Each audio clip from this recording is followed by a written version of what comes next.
This is Sheila's Take, a podcast where you can hear my take on everything: love, hate, relationships, family, and today's issues.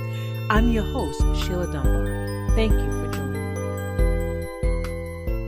me. Well, welcome back to Sheila's Take, and get ready to be enlightened and empowered as I welcome a remarkable guest on my podcast today, Miss Dana S. Diaz.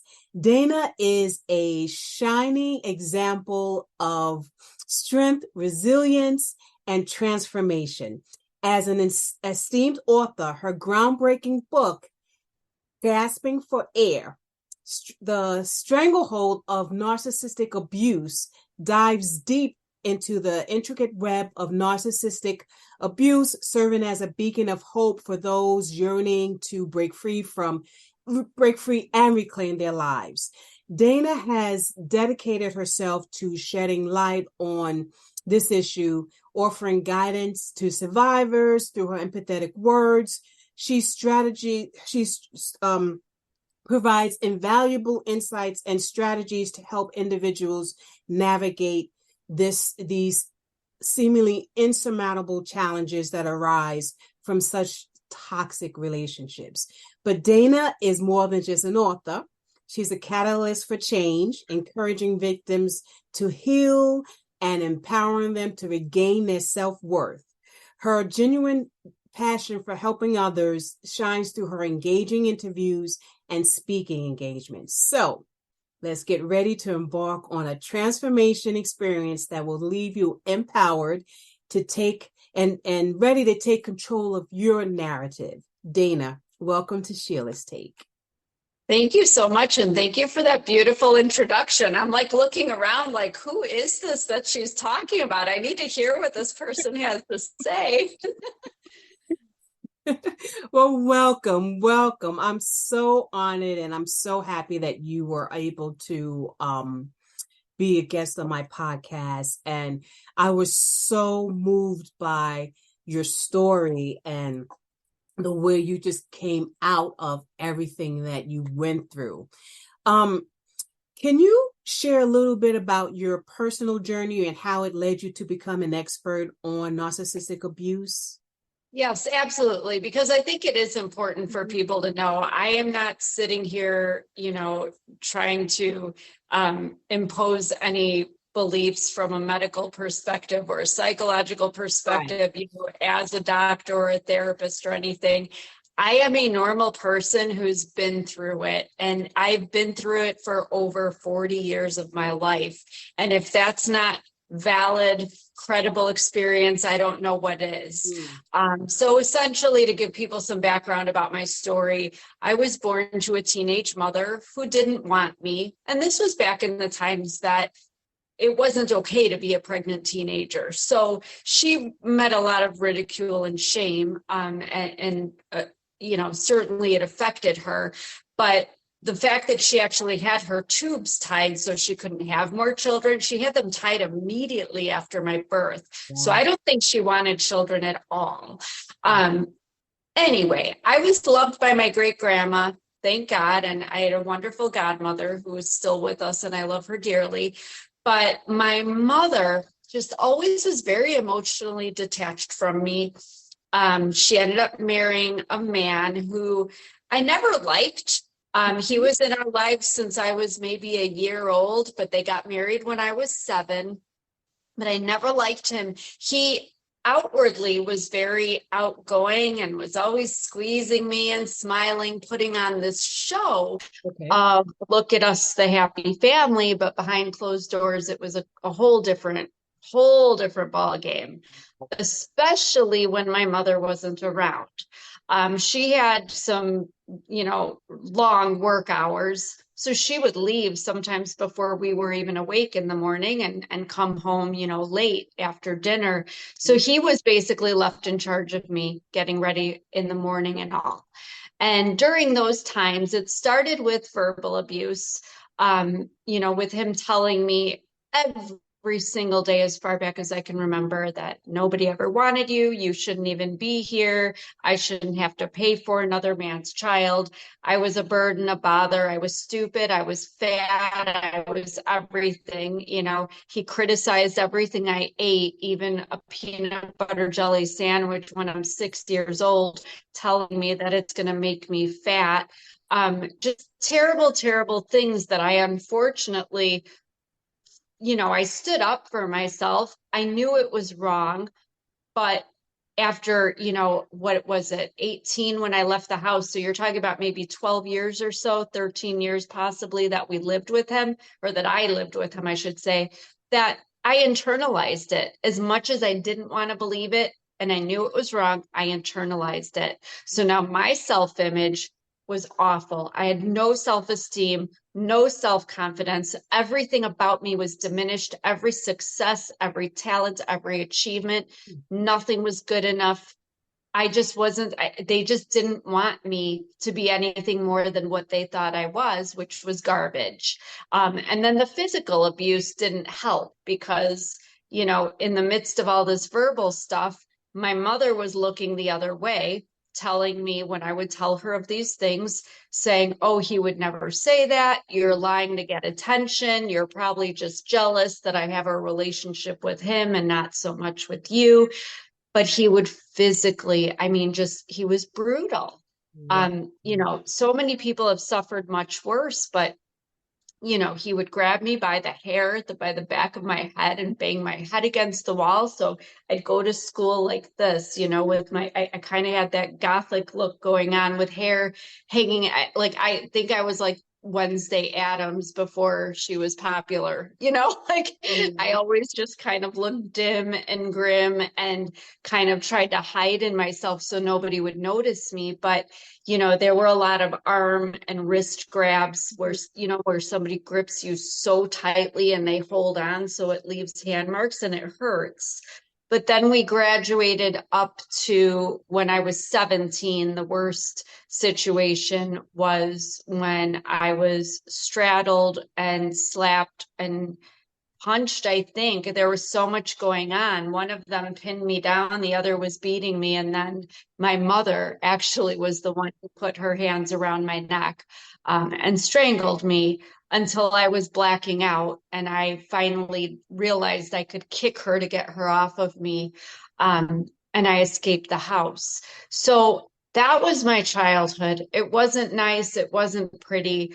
I was never in their eyes meant to be anything more, like I said, than nothing. And I went into the world feeling like nothing. So it's really not a surprise that I ended up falling for somebody else who seemed to love me and acted in certain ways that made me feel loved, but was also abusive. Because looking back, I now realize I had been a people-pleasing codependent. I was so starved of love that I liken it to like when you're holding a treat in front of a puppy and the puppy is like shaking and trembling, like, give me the treat, I'll give you my paw, I'll roll over, I'll do anything for that treat. That was me. I just wanted love, and it almost didn't even matter who loved me. I just needed somebody, to love me, to get that external validation that I didn't have within myself. So then I ended up with my ex, about whom my book is about, that 25-year relationship, which I hate to say, it wasn't really good from the get-go. Even the first night that I think we were at that point in time where people didn't necessarily go on dates anymore. You just kind of hung out. But even from the first time we hung out, it was a strange night. It didn't end very well.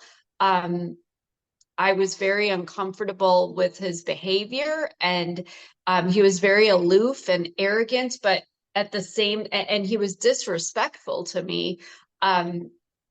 But at the same time, he was agreeing, like almost mimicking everything that I was sharing with him, trying to connect with him a little deeper. It was, oh, me too. I'm the black sheep too. I had a rough time with my parents too. And, And this is he all said before a you, lot of things that made me feel like he got me. this was all before you were married? You were still dating at this point? Yeah. That was just when we first met. And, 3 weeks into, I say whatever it was, I'd already met his parents. Hmm. He already was telling me he loved me. He was getting ready to move me in his apartment, but he was also, and here's again that conflict in my head. He was also already throwing things at me, having angry outbursts that really made me nervous. So it's not like there weren't Son, red flags. yeah, yeah, Because believe me, coming out of my childhood, there was no way in hell I was going to I was not looking for any part of that. But at the same time, there was nobody else. And, I'm just going to say the word. I was desperate. right, He was showing me love and affection sometimes. And I needed that little bit more than I needed to be alone. I right. just needed something to keep me going. And so I hung on to it. I hung on to it because I knew that if I kind of followed the unspoken rules and acted in accordance with what he wanted from me and did what he expected me to do, that he would sort of reward me with love and affection, whether it be through words or caressing my cheek or, taking me to dinner, whatever it was. So the bad times were really, really bad right from the get-go, but the good times were really, really Yeah. good. So it was kind of like you take the good with the bad, or the bad with the good.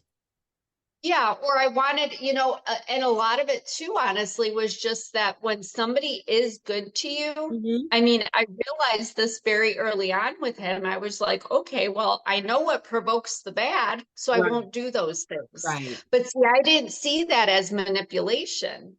I saw it as I'm just making the relationship work. Work. I'm trying to keep the peace. But I also had this hope because when somebody is good to you, I thought, okay, he's capable of being good to me. So Hmm. I need to figure out how he can be good to me all the All the time. time. Right. And so through gaslighting, manipulation, he was also intimidating me with physical aggression and these angry outbursts and things. I was sort of being molded into what he wanted. I just didn't realize it because it's such an insidious thing that, I was feeling like I was to blame for provoking his anger. So I didn't want to do that, but I wanted to be everything he wanted me to be so that I could get this good side of him. Because there was hope, I thought. If I could always bring this good side out in him, everything would be fine. Everything will be fine. So just don't poke a sleeping bear. Leave the bad stuff over there. But the problem is that as time went on, he kept pushing the boundaries. And this is what narcissists do. You haven't left them for what they've already done. So every time they do something else, which we'll call bad, they push that limit just a little bit more. Not enough to where it'll make you leave them because you haven't left already. They push it just enough to where they're kind of sort of getting you accustomed to worser behavior and what's to come. So by the time from point A to point B being 25 years later for me, I looked back and said, how did we get from throwing a compact disc? If anyone doesn't know what that is, that's these round things we used to play music on. But how did we get from throwing a compact disc across the room at me to shooting guns and knives and having the police coming to the house and having these domestic violence situations? And that's the scary part because it is, as time goes on, it gets progressively worse because I will say I hadn't left. I hadn't done anything. I hadn't called the police. I hadn't reported it. So he knew he could get away with it. So then he would get away with more. Then he got away with more, and Mhm. he got away with all of it. Well, let me ask you a question. Do you think uh if you challenge these type of people who have these narcissistic behaviors that they kind of back down, or maybe they back down for a period of time and then it just comes back? They probably all have their quirks, but no, no, no, no. You don't. If you challenge them, if you stand up for yourself or call them out on their behavior or their words, they will do everything to save face. You see, there's nothing wrong with them. You are the problem. Mm. You are the problem. And you saying anything about anything that has happened or anything that they said or did makes you more of a problem, and you will suffer for it. Wow. And it's little things like my ex used to lay on the couch in the evenings to watch stupid TV shows, but he kept this nasty, nasty knife sitting right there on the coffee table next to him. Why? Had he ever put it up to me or threatened me or sliced me with it? No, but it was there, and he made sure I knew it was there. I always say it's like having a shock collar on a dog. The dog knows the boundaries of the property. The dog knows it'll get zapped if it crosses those boundaries. So that knife was doing the same thing to me. So Mm. you can call it whatever you want, but that's abuse, to put fear Right. into somebody so they are not speaking there. I mean, I didn't move. I didn't want to do anything because the slightest thing, depending on his mood, would provoke him. And That's I didn't want to get stabbed. that's mental right there. That's It is. you know. It's mental, absolutely. And, one of the reasons that I decided to come out with my story is Mhm. because it's not just the mental aspects. I mean, yeah, the depression, the anxiety, CPTSD, you get all these triggers and all this stuff that you carry with you that you have to work through. But the way your mind and your body work together, I never, ever in a million years thought that what happened to me would happen. But because of all this, what the doctors call stress, I call it abuse and living in a toxic situation and a lot of other things. I mean, but call it stress. I had so much cortisol, which is the stress hormone that's sort of like adrenaline. It runs through your body under times of really, really high stress, like when you're being intimidated or if you're in a situation where you're very fearful. I had so much cortisol running through my body for 4 decades of my life that I ended up getting very sick at the end of 2018. And the doctors couldn't figure out what it was. It was actually Mayo Clinic that finally figured it out. They ran the cortisol test. They called me and they said, well, we're going to need to run it again because we got the results back, but there's no way the results are this high. They were about 4 times higher of what they should be. So they thought that the labs were compromised. Mhm. So I did the test again, and the test results were accurate. The cortisol was running through my body at such high rates for so long that my white blood cells, those are the blood cells that protect your immunity. They fight Mhm. against Yeah. viruses and keep you healthy. They thought it had to eradicate all this cortisol in my body that they started killing themselves. So my white blood cell count dropped so low that I was considered autoimmune, which was why I was experiencing over 2 dozen symptoms that were playing musical chairs with me daily. And Wow. I was also diagnosed with a rare lung syndrome that the doctor said is like having COPD and fibromyalgia all at the same time. But what this did to my body, other than the symptoms, is that I dropped down in a 2 week period. I was so stressed out that I dropped to 93 pounds. I lost, it was somewhere between 15 or 20 pounds. I dropped to 93 pounds. No 44-year-old, yeah, no 44-year-old woman should be 93 pounds. Yeah, That yeah. is not normal. I was skeletal. I remember looking in the mirror. I'm getting chills just thinking about it and looking at my reflection. I mean, my face was almost gray and my cheeks were hollow. You could see my bones and every vein and every muscle in my arms and in my, I mean, it's not it's not the kind of weight loss any woman wants to go Oh, through. It was scaring me. And the other thing that scared me was basic things like I was having trouble. I couldn't tear toilet paper off the roll. I couldn't at 44 take care of my own, hygiene and my functions. I couldn't pick up a dryer sheet to put in the dryer with the laundry. I was losing function.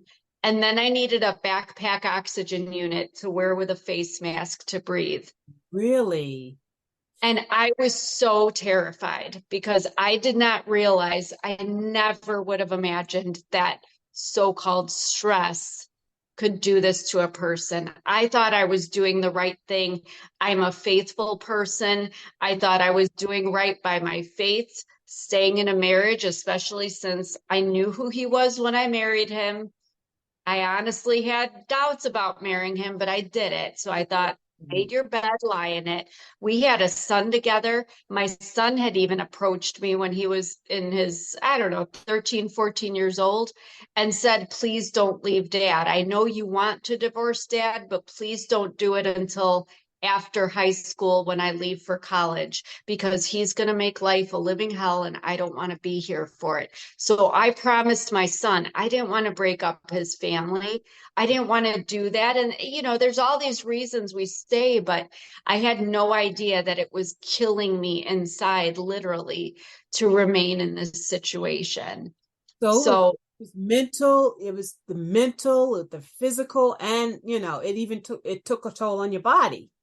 You know, yes, that's very scary situation. I mean, and this is what in the span of 25 years?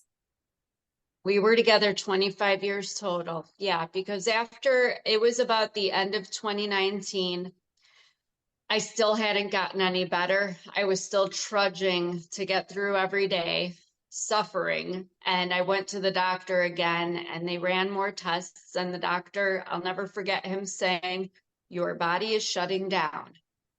And I'm like, what do you mean? I'm not like at 90, I'm not on hospice. Yeah. And he said, your body's not functioning. He said, your heart is barely beating. It's beating just enough to keep your lungs going. But he said, that's why you're having your muscles are stiffened. My hands were numb. My arms were starting to go numb, like neuropathy going up to my Mhm. spine. I was losing vision, blacking out constantly, getting dizzy, double vision. Even when I drove once, I was driving and blacked out while I was driving. He said, your body's shutting down. He said, if you don't get out of whatever is causing you all this stress, he said, you're going to die. And I'm like, there's no way. There's no way. I'm suffering. I'm not well, but there's no way that I can die from this. And he said, yes, stress really can kill you. So that's kind of when I had to have a heart to heart with myself. And I had to, I mean, I'll never forget that night. I was staying in my basement because the love was lost with my ex-husband about 15 years prior to that. So I was staying in my basement and sleeping on our sofa down there. But I was laying there one night by myself, just staring at the ceiling. And I just remember saying, this isn't what I want. I never thought my life would, like, how did I even get here? And then I started to think about life. And I'm like, what do I want? What if I could have any wish? If a genie came and said, I'll grant you three wishes, what do you want? And nobody had ever asked me what I wanted because I was raised by my stepfather who was a narcissist. And now I'm with this man that I'm married to who's a narcissist. My whole life, people have been dictating to me how to act, what to say, what to wear, what to eat, what to read, where I could go, who I could be friends. I mean, everything in my life had been told to me. And so I was like, I'm not even living my life. I'm living No. somebody else's life. And this sucks. It's killing me. It literally is killing me. So I'm like, what do I want? I gave myself that grace to say, what do I want? And you Mm-hmm. know what? I answered right away. I'm like, well, I went to college for journalism. I'd always wanted to be a writer. I minored in psychology because I always, since I was probably 12 years old, had this passion in me to understand human behavior because Mm-hmm. I wanted to understand why my mother and stepfather treated me the way they did. And I wanted to understand how I could overcome it and how I could heal. And then I wanted to share that with other people. I'd always had this passion, but I never got to do that. I Mm-hmm. never even got to pursue a career in writing because my ex couldn't have me doing anything that brought me success or achievements or joy. And God forbid financial freedom, because then I could leave him, you Yeah. know? So Yeah. I knew I wanted that and I wanted to travel and honestly, people take this for granted, but I just wanted to be happy. Right. Yeah. I And mean, I yeah. wanted to be married. I thought I would make a great wife, just not to the person I was actually married to. And so it was really important to me for my life, for my livelihood, to have asked myself that question, because once I had that vision, I want to be a writer. I want to help other victims or survivors of abuse. I want to travel. I want to be married to somebody who actually, I mean, if they like me, that would be a step ahead from Right. where I am now. Right. But it Right. sure Right. would be nice to have the love I had to give reciprocated. So I think at that point, that's when I decided I'm going to talk to an attorney. I need to get out of this, and I just need to trust that my son will understand and know that this is just more than mom going back on a promise. Mom's trying to save her life, Right. in every way possible. So I did talk to an attorney and I had some homework to do before I could file. And less than 2 weeks later, we went into the shelter in place for COVID. Mhm. So I was Oh, stuck in the wow. house with this man. Oh, And wow. that was the whole adventure in itself. But that's when I started keeping a record, Hmm. because he was threatening me in text messages and in emails, threatening to kill me, making, evasive remarks about one of us should be dead. It would be easier that way. So I was afraid he was going to do something and maybe make it look like I went nuts. It was convenient that it was COVID, so people were, Right. yeah, Right. Exactly. that's when I started keeping my notebook. I was keeping a record for myself of, date, time. This is what was said. This is what happened. This is what the message he sent me. And I kept this notebook under my couch cushion in the basement because I figured I had pretty much decided I was living down there because I didn't want to be anywhere in the rest of the house near Right. him. But then one day I decided, you know what? I have time. Nobody's working during COVID. I'm going to elaborate on these stories because I think that there's no way I'm the only person going through this. And I think people need to understand that no matter what your reasons for staying are, unless they are literally out of fear for your life, which I understand, people need to start thinking about themselves and getting out of these situations. Once the courts did reopen, I found a different attorney who had me divorced within 3 weeks. But, I always tell people, just like I told my son when I didn't even tell my son I filed for divorce. I didn't tell him about the divorce till after it happened. And he was upset. But I said, listen to me.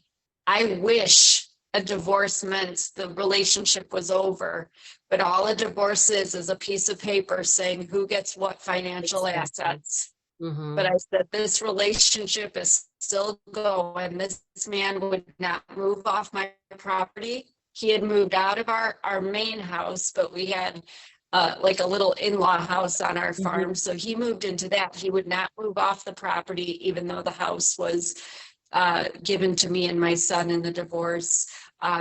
After the divorce, it was maybe 6 to 8 weeks after I went to my sister's wedding, and I took a date, somebody I'd known for a long time who, Hmm. we were very friendly, and honestly, I liked him a little more than friends, and that's okay. But my ex found out, and that's when we had a knife incident in the middle of the night, and another night after that he yelled and shot a gun off outside my house. And sadly, the authorities didn't help me out. They didn't take him away. They wouldn't press charges. So I was forced to leave my house that my name was on without anyone else, because this man just would not leave me alone. But fortunately, after it took me about 5 months to get him off of my property and get him moved away. He moved 7 miles from us, so he is still very close by. I live every day looking over my shoulder. I have security cameras everywhere where I live. It's not the best situation, but it's what it is. And it's, I just don't like to sugarcoat anything, because it is a sad thing that people can't let go and that they have to hold on. He has somebody living with him, for a while now, but he still once in a while will, affect me in some way, whether it's a text message or Really? Unfortunately, we pass down the main road and he might glare at me or he might wave. I never know. It's very hard to negotiate his mindset, but I just remind myself that I'm out, I'm safe. I have a lot of people who are very aware and who are going to protect me. And if something happens at this point, everybody's going to know who it is. So, I think the beautiful thing about it is that since removing him from my life,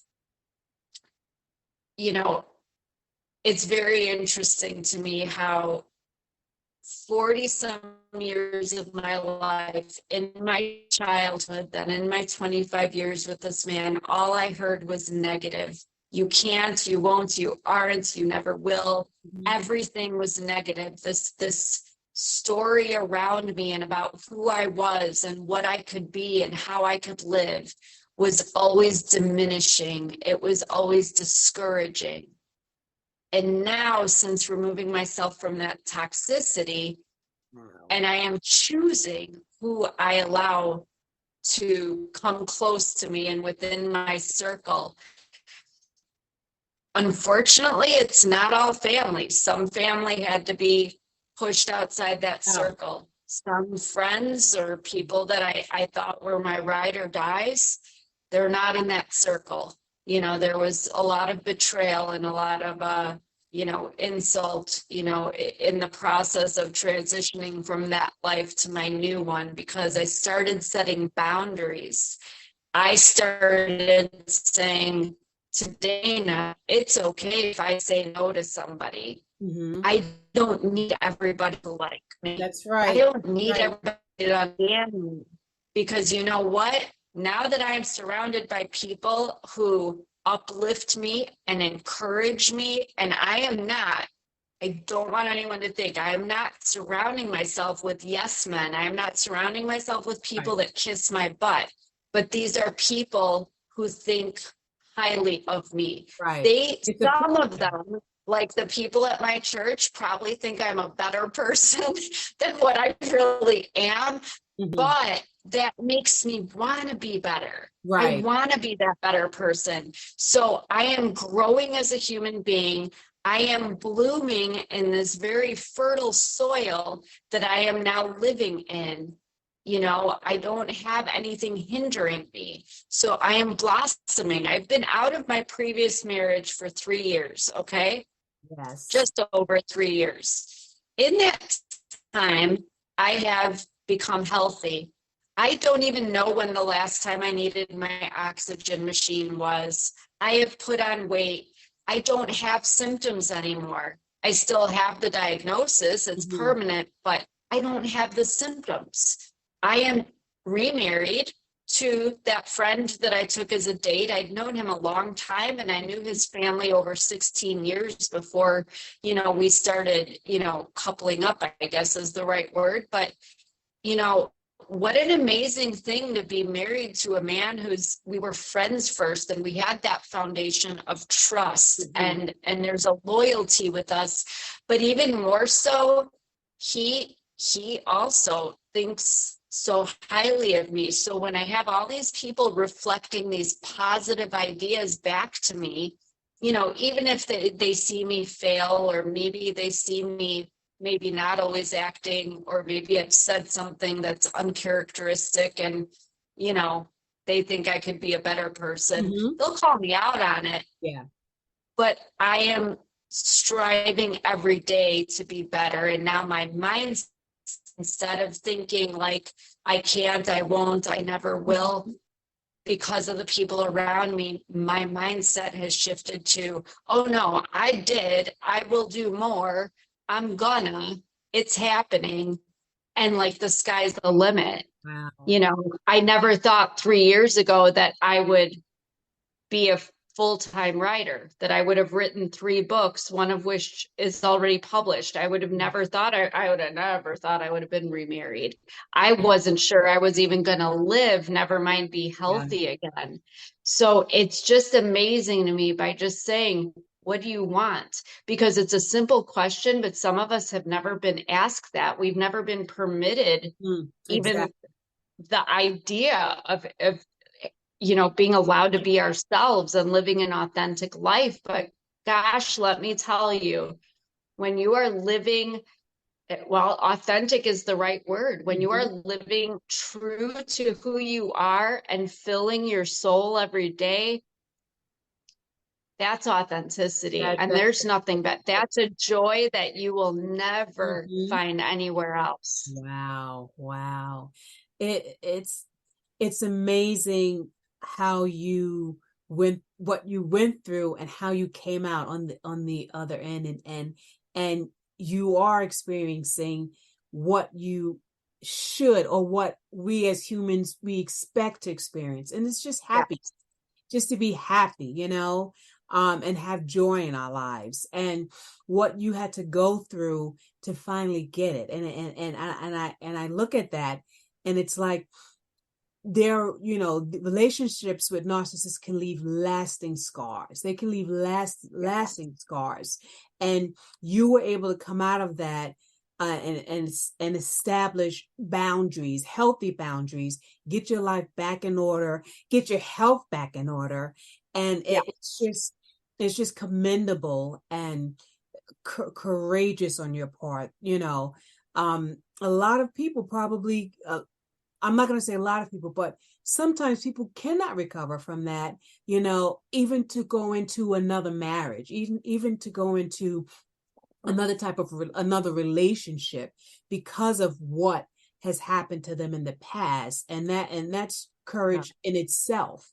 I mean, to be Yeah. 25 years with that, and then you're still going through this, and you're with someone, and you're like, okay, I'm going to give this a second chance.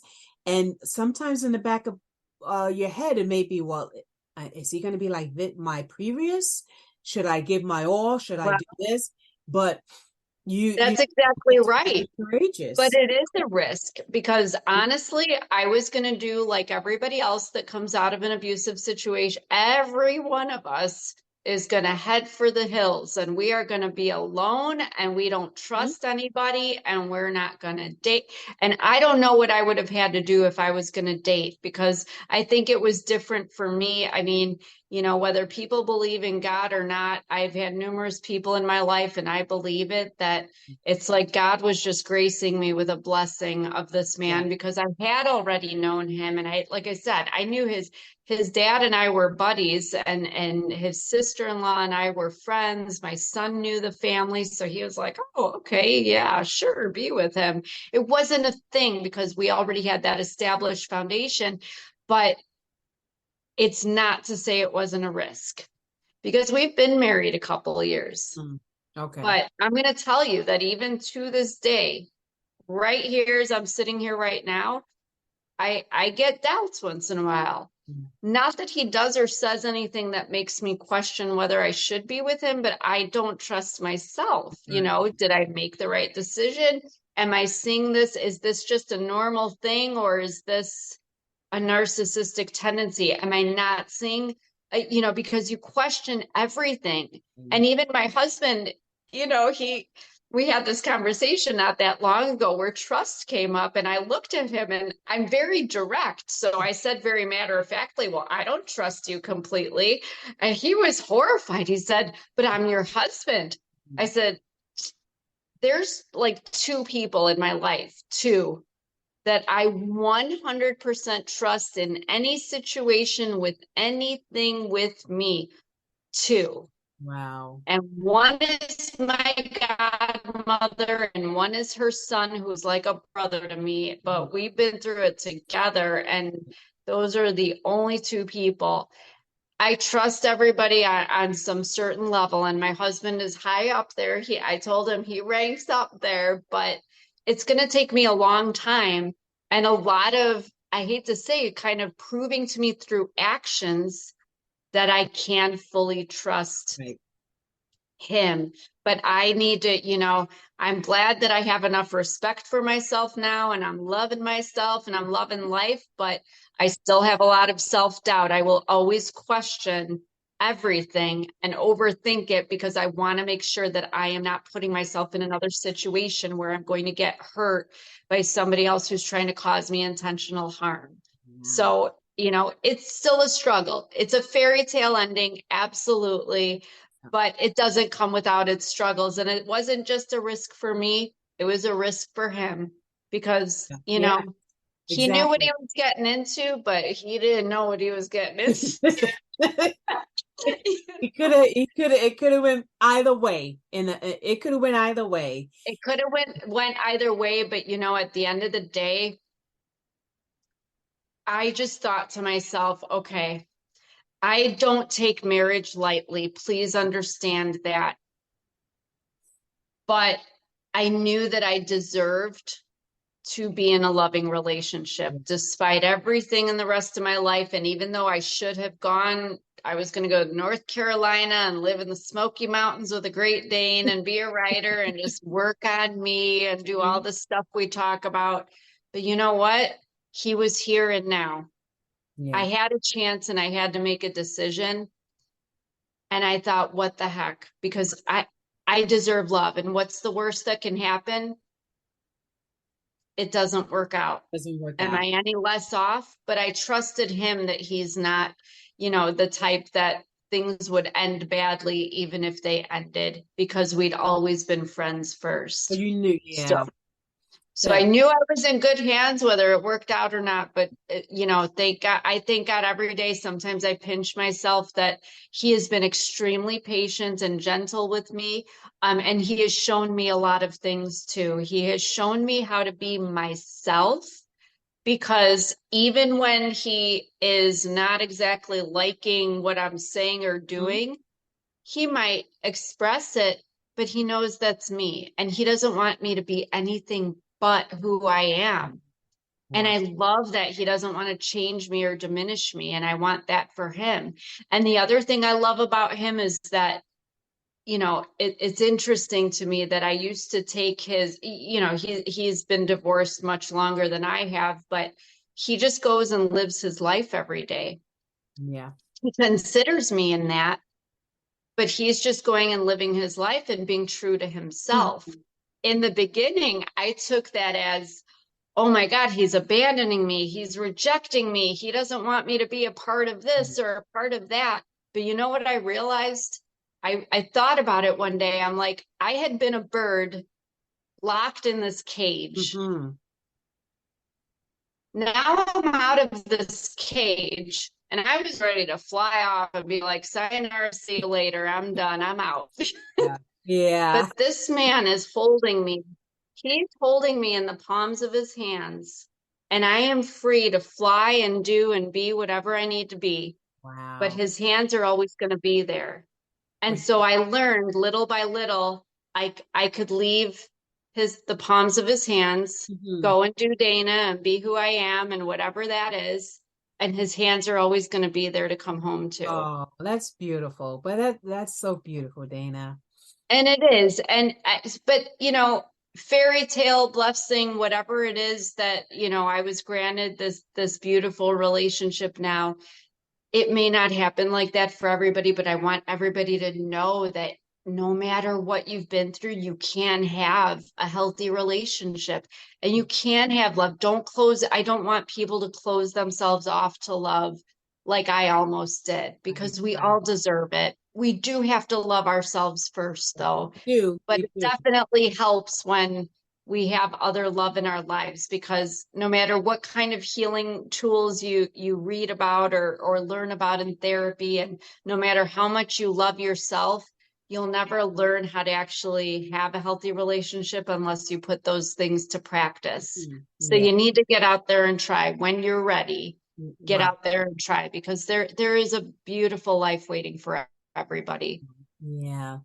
What kind of and support are available for narcissistic abuse, and how can people who are going through that access them? There are so many opportunities available to people. I'm going to say this, I not everybody has the financial Mhm. ability, or, lives in geographical areas that have everything available to them. So I always say start at home, start with you. The one thing that you can do that's very practical and easy and costs nothing, just start self-care, which can also be called self-love. Mhm. Indulge your little whims. If you want to put on, even if you're just vacuuming the house, put on that red lipstick that you bought that you wear when you go out dancing, for That's real. right. Because That's you know right. what? When you look at the mirror and you're like, I I look look good. good. That's It makes right. you feel good. It does, though. It lifts your spirits. Yes. Paint your nails, paint your toes, put on a dress, Mm-hmm. go somewhere, go have a glass of wine with it, whatever it is you want to do. You want to go for a run, you want to get some energy out, but just listen to music, dance in the kitchen when you're cooking, make Yes. yourself something nice to eat. Even if it's just you, get the steak, get the lobster, do it up, like these little things that you do to take care of yourself are going to go so far. They're going to put you in a better mindset to be able to accept whatever therapy or healing comes to you. But Yeah. then beyond that, I always tell people whatever it is that, kind of resonates with you, do it. For me, I'm a writer. Mm-hmm. Traditional talk therapy, not my thing, but I found writing therapy by accident, and it was phenomenal. I made leaps and bounds with my CPTSD. Even my husband has noticed, he's like, you're so much less reactive. You're able to handle hard situations and triggers so much better because of the writing therapy. But there's music therapy, there's art therapy. I've even seen dance therapy, yoga therapy with goats, which I haven't tried yet, but I just want to go pet the goats. But whatever it is that you need to do, it's out there and available to you. And certainly, if anyone wants to follow me on Facebook or Instagram, I post every day, and I do provide different resources that are made available to me or that I have tried personally. I will post information about them if anybody's interested in knowing about them. Please, let's can you just let my listeners know where, give them your website and your information? Just Yes, absolutely. My website's probably the best place to go to start with, danasdiaz.com. It's DANASDIAZ.com. And on there, you will see the links to Facebook and Instagram. I also have the link there if anyone's interested in buying the book, or you can buy it on Amazon or wherever books are sold. Mhm. And I will also have this podcast available on my press room page with other interviews that I have done. So everything's really on there. And from there, however anybody wants to keep communication with me, I am absolutely open to people messaging me on social media or emailing me from the website. I'm not a doctor or therapist or lawyer, but I am absolutely here to support everybody. And you will actually hear from me, not some AI or some assistant. So, Mhm. definitely reach out, let me know how you're doing or how I can help you and direct you. Oh, thank you, Dana. In closing, I would just like to extend my heartfelt thanks to you again for joining me on my podcast and sharing your invaluable insights on this type of abuse. Um, please, listeners, Dana's book is Gasping for Air: The Stranglehold of a Narcissistic Abuse. Please, if you can read it, please go to, I think it's on, I saw it's on Amazon. You can get it from her website, right? Yes. Please read it. So, you can just have a little bit more insight into this type of abuse. And remember, if you or someone you know is currently experiencing this type of abuse or trying to recover from it, there is hope and support. Reach out to the resources Dana mentioned and start your healing journey. Start it, please. Again, thank you, Dana, for shedding light on this important topic and empowering my listeners with the knowledge they need to protect themselves and reclaim their lives. And we are truly grateful. I'm grateful for your time and your wisdom. And I Thank you so much. so much. Thank you again. Thanks, Sheila. Join me next time where I will continue to discuss more of today's issues. You can hit me up on Instagram, Facebook, or even send me an email at sheilasTake@outlook.com for topics you would like discussed or if you would like to be a guest on Sheila's Take. I'm your host, Sheila Dunbar. Until next time, blessings to you.